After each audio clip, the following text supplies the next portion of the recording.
Hello, I'm in a park today. When I was in my last year of primary school and my sister was in her first year of high school, my dad would pick me up from school and we would come here for an hour every day while we waited for my sister to come out of school, since high school is 1 hour longer. And I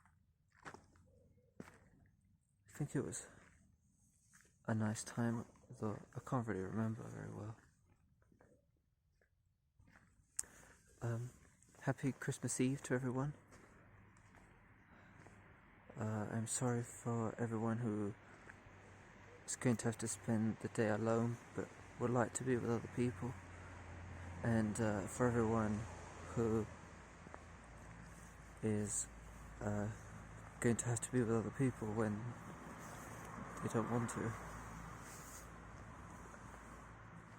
I like Christmas because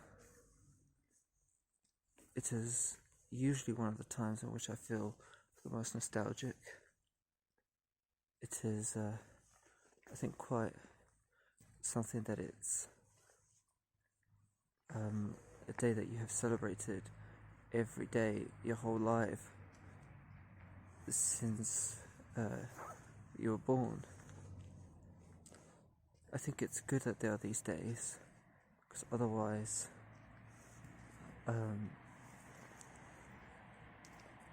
time would slip by much more quietly.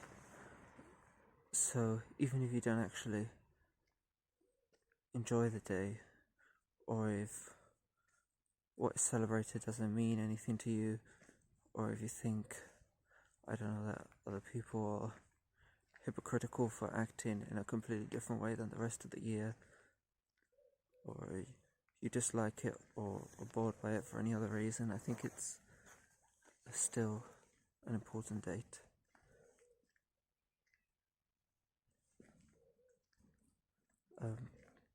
But I usually feel the same way about my birthday, and I didn't feel any nostalgia at all on my birthday. So I'm worried that I won't feel the nostalgia this year for Christmas either. And just like I outgrew the childhood wonder for Christmas, maybe I've kind of also outgrown the juvenile nostalgia for it as well, and that is worrying. Because one thing is to stop liking things, but when you can't even feel nostalgic for them, I think that's when you're really empty.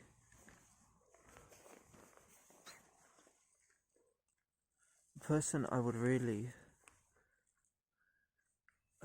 like to spend Christmas with is with Renge. We met last Christmas Eve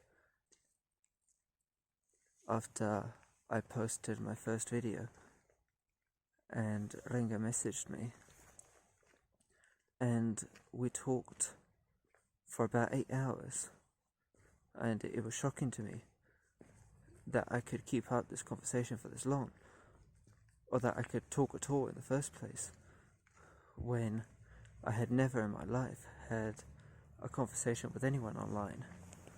And this was my first time having any kind of conversation with anyone outside my family in years, I think. And I think it was because Renge just made me feel so comfortable, because they were so honest, and I felt understood, I felt not judged, and I felt like I was talking to someone who was very interesting and very genuine. And since the first thing we talked about were the things that would typically be considered the worst things about ourselves, there was not that much to feel ashamed about. But it's not just that, but also, it's not just that we considered these things bad, but didn't judge each other. It's that it was unclear if these things were good or bad, and it didn't really feel like it mattered either. So, not only did I not feel judged, but I also did not have to judge myself. And we kept talking a bit for a couple of months, but I started to feel more anxious with time. I started thinking, oh, if I have a conversation this time, I'm probably going to be very boring. So it's better that I have a conversation when I feel more mentally awake and I have things to talk about. So that way, I'll only talk with them when I'm at my best. But that's not how real life works. You can't just have friends in the reserve and expect that they'll always be there. People come and go all the time. The first time we spoke is the time in which I felt the least ready. It's perhaps the best conversation I've ever had in my life. And I've never in my life felt less ready for a conversation. But the reason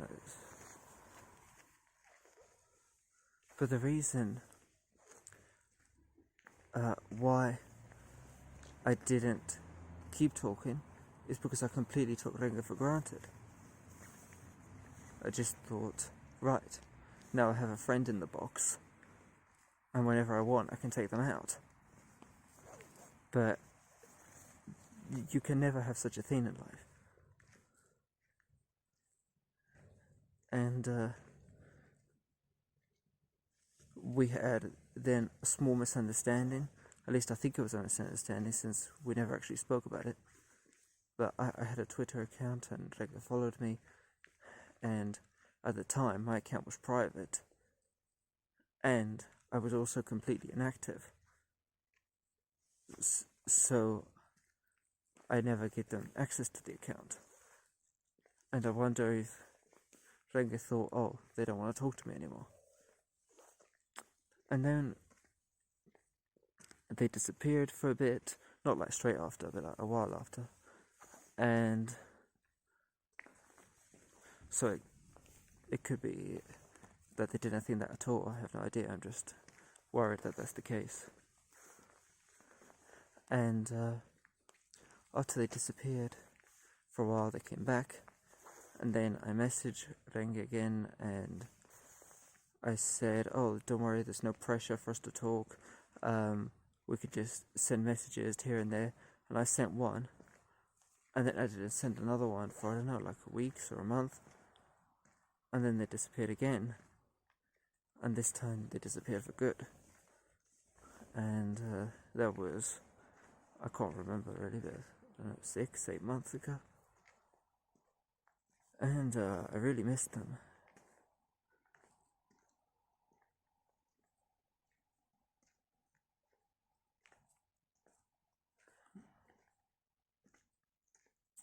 So they know where my channel is.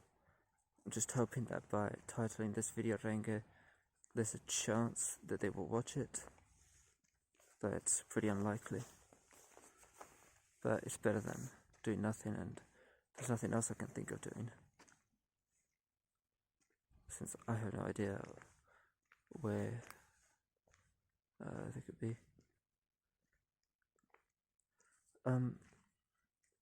Throughout this year, I've also met other people, mostly through Twitter, and there's some people who I've got pretty close with, although with these people, I don't relate to them as much, but I don't relate to them as much because they're younger than me, and we just have different experiences. I feel like some of them are starting a lifestyle that's similar to mine, but we'll probably get it together sooner. But they'll probably get it together before getting to this stage, or at least that's the impression I get. But, of course, you never know. And I felt a lot more shame in these relationships. And it's complicated to explain why. Because even though they completely accepted me, they did not...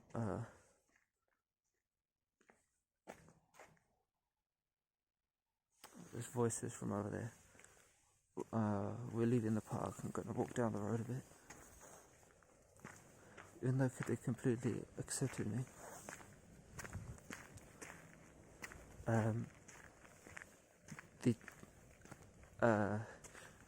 it's not an environment that made me accept myself.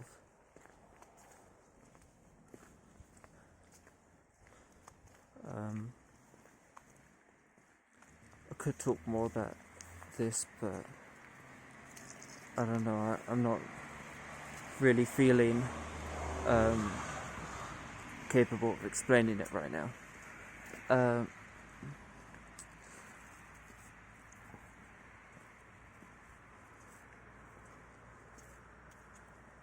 I suppose it's because I feel like the reason they accept me is because they're nice people, as opposed to them actually. Because they're nice people and because they don't know everything about me.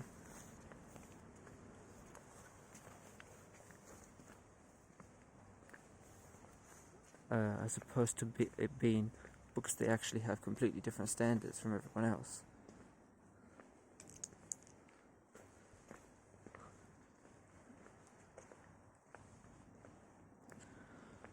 I don't like being on the main road. Even though it's completely empty, it's still a very open space.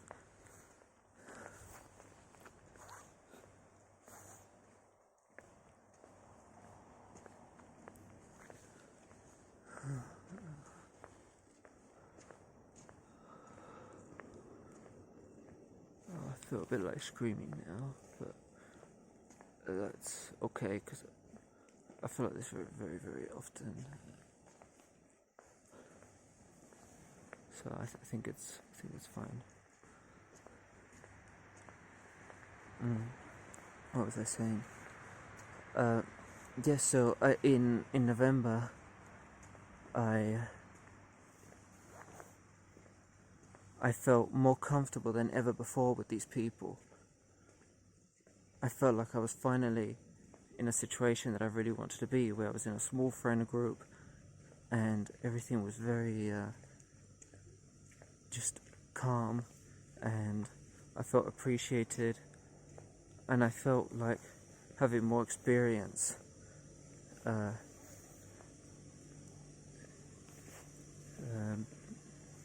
than these people. I could actually help them, so it even felt kind of fulfilling, as in like I would give them advice and they would actually make me believe that this was helpful.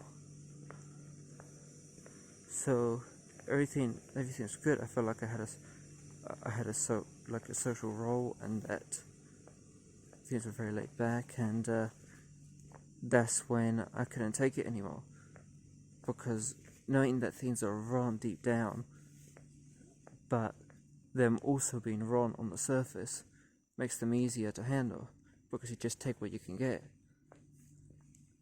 If there's something right in the middle.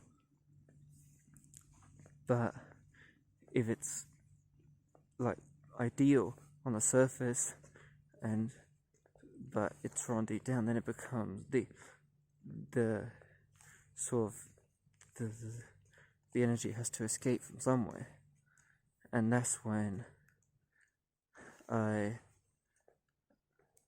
decided to just sabotage everything, and I started tweeting strange things, and then I just said, I feel really bad, I'm going to leave for a while, and I haven't, which, by the way, I'm glad that I did that. I'm glad that I actually warned them that I was leaving for a while, because usually when I leave for a while I just disappear, and this way it's much more civil. So I told them that I was leaving for a while, and it's been over a month now, and I think I'm gonna come back today. I don't really know why. I don't know if it's going to be different this time.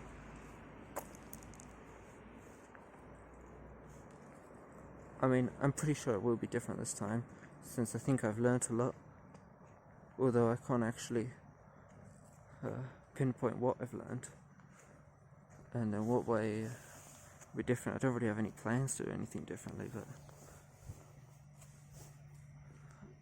I think it will be different, but I don't know. But either way, I just want to come back today, and not too sure why,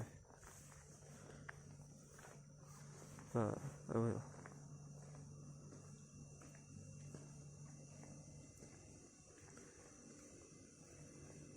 Let's see, was there anything else to say? I'm going to have to spend Christmas with family today, I imagine. It's possible that my parents won't even knock on my door, but I'm imagining they'll knock on my door tonight. The last time I saw my parents was 3 weeks ago, since I've only been leaving my room during the night these days.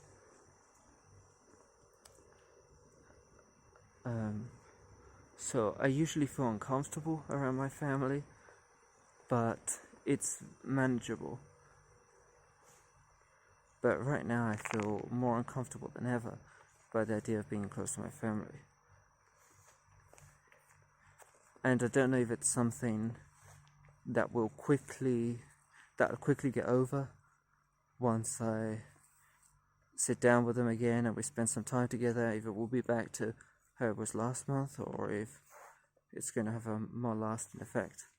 But right now things are at the point where even just hearing voices from outside my room, like my sister or my mom talking, it makes me nauseous.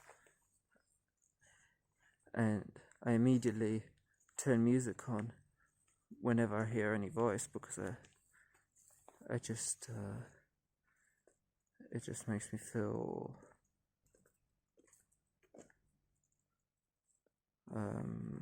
it's hard to explain exactly how it makes me feel, but very, very uncomfortable. Someone opening their blind. I'm stuck in the middle of the road. There's not really anywhere I can escape to. Let's at least go into the shadow.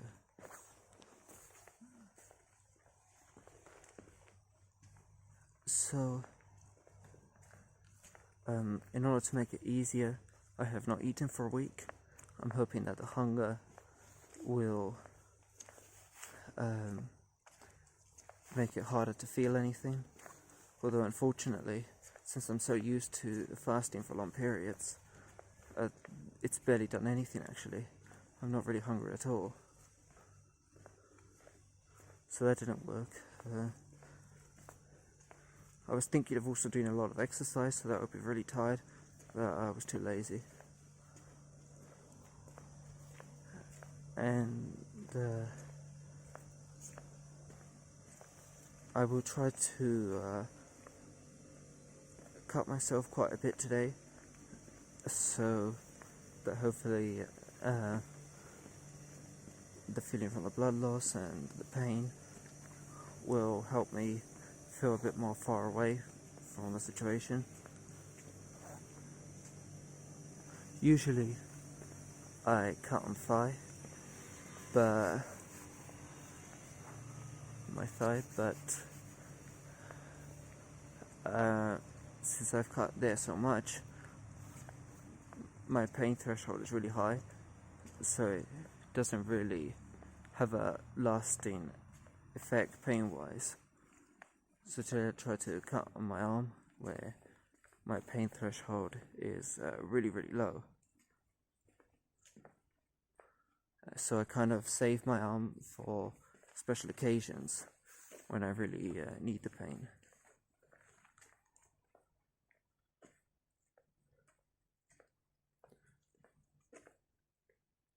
And once I start eating, I suppose I will immediately start drinking. That's the good thing about Christmas, there's always wine on the table.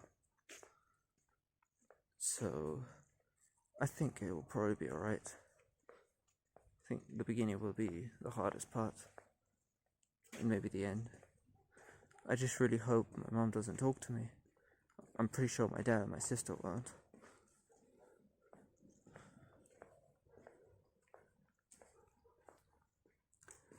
But I don't think this has to be a bad day.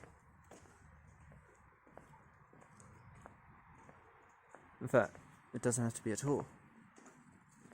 No, I'll spend the day talking to friends and then still with family. Despite it all being very confusing, it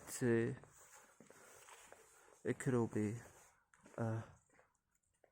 quite nice. I'll let you know how it went. I hope you all have a nice day, and see you soon. Oh, there's a car there.